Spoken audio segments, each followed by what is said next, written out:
俄乌局势发酵，油价持续暴涨，有望突破08年纪录再次新高。那么此次油价上涨给欧洲国家的石油供应链带来了什么影响呢？中国面临此次石油危机将采取什么措施呢？秘密武器能否发挥作用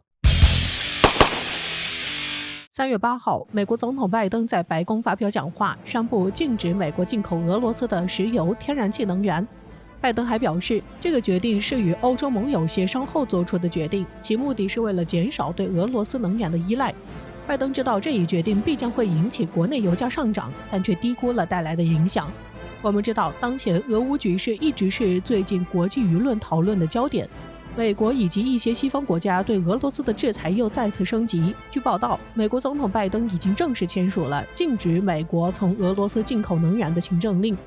目前国际油价也是一路飙升，已经使得美国国内的平均汽油价格突破了每加仑4美元的整数大关，同时也给美国家庭带来经济压力。美国政府也表示，正在与一系列能源生产商和消费者就可以采取的进一步措施进行对话，以确保稳定的全球能源供应。但根据国际能源署的石油市场报告，欧佩克加产量与其目标水平之间的差距在1月份扩大到90万桶每日。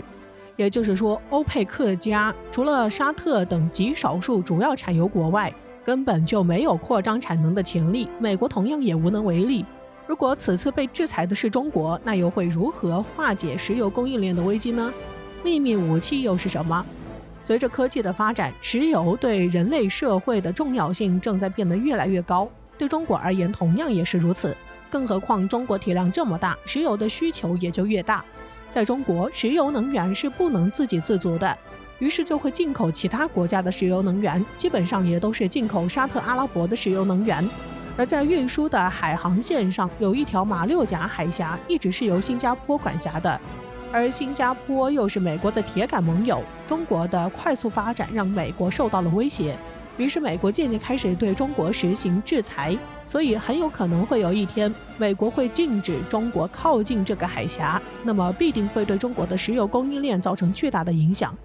首先，我们都知道，石油刚开采出来的时候并不能直接使用，因为它的成分比较复杂，含有石油气、汽油、柴油、重油、渣油等物质，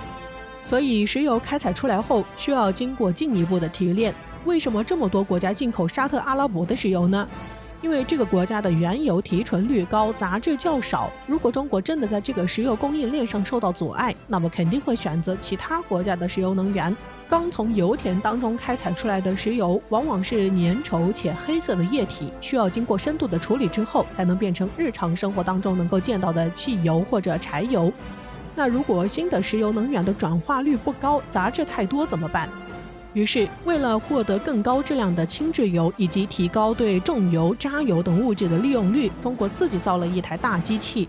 2020年6月，科技日报报道的3000吨超级桨态床锻焊加氢反应器震撼问世。它是浙江石化4000万吨每年炼化一体化2期项目的核心设备，同时它是石油炼化过程的一件重要装备。因为在石油炼化装置中，加氢反应器的作用是使重质原油在高温高压的零氢环境中发生裂解，去除杂质，获得高质量的轻质油，从而进一步为获得优质汽柴油打下基础。从图片上可以看出，这个反应器的外观看起来像一个大吊瓶。据悉，它的总长超过70米，外圈直径6.15米，壁厚0.32米。是目前世界上单重最大的桨态床锻焊加氢反应器，所以这样的大家伙自然不是哪个国家能够造出来的。这种装备既然能够做到今天的3000吨级别，全球唯独中国一家，同时这也标志着我国石化装备极限制造能力领跑世界。要知道，想要制造这样一件巨大的石油化工装备，可并非容易的事情。据了解，当时是由中国一重和大连核电石化公司联手研发的。建造之初，技术团队也是面临着许多难题，比如说如何安全的旋转焊接，如何设计反应器的内部，如何锻造具体的部件。为此，在克服建造的重重困难之外，还自主创造了多种新技术的支持产权。首先要提到的就是超大吨位的安全旋转技术。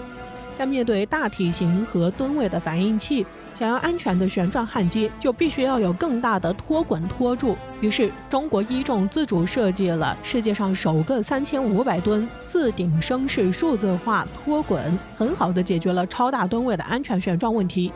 其次就是主焊缝收缩应力与重力平衡技术。这个技术不仅可以说是很好的避免了在遭受外部压力时对设备造成不良影响，同时还巧妙地解决了部件在焊接过程中产生的重力。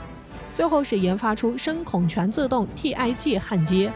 由于反应器的体型很大，不仅焊接的零件多，而且又有着特殊的结构，加大了焊接的难度。而深孔全自动 TIG 焊机则有效地提高了反应器焊接的质量，开创了多项新技术先河，才将这一大国重器制造出来。说到这里，不得不佩服中国科研人员的学习能力和创新能力。如今可以毫不夸张地说，中国的这台设备比起欧美的同类产品性能还要更加优异。按照美国通行的原油加氢工艺来对原油进行处理，原油到轻质油的转化率最高可以提升到80%。对于他们来说，这个数据已经接近瓶颈，然而中国却轻松打破了这一限制，将国产加氢反应器的转化率提高到了90%。除此之外，还可以往反应器内直接加入气体进行反应，可以进一步提升转化的效率。尤其是对于需要大量进口石油的中国来说，无疑是重大突破。从另一方面来说，也推动了中国大型起重设备的自主研发和制造，给中国的重型机械，尤其是起吊设备的产业带来了新的发展。此后也就有了中国的盾构机。现阶段，我国加氢设备已经基本实现国产化，加氢反应器也在逐渐向着大型化、高性能以及高参数型等目标迈进。同时，中国为了优先保证国内的使用需求，已经明确表示这一设备概不对外售卖，将其列入了禁止出口清单当中。虽然西方国家一直都在虎视眈眈着这个设备，也曾想花巨资引进到自己国家，但核心技术一直由中国所掌握，所以也有了说不的实力和底气。不光在石油利用率上超过了欧美国家，也让一些国家试图利用原油控制和影响中国的打算扑了空。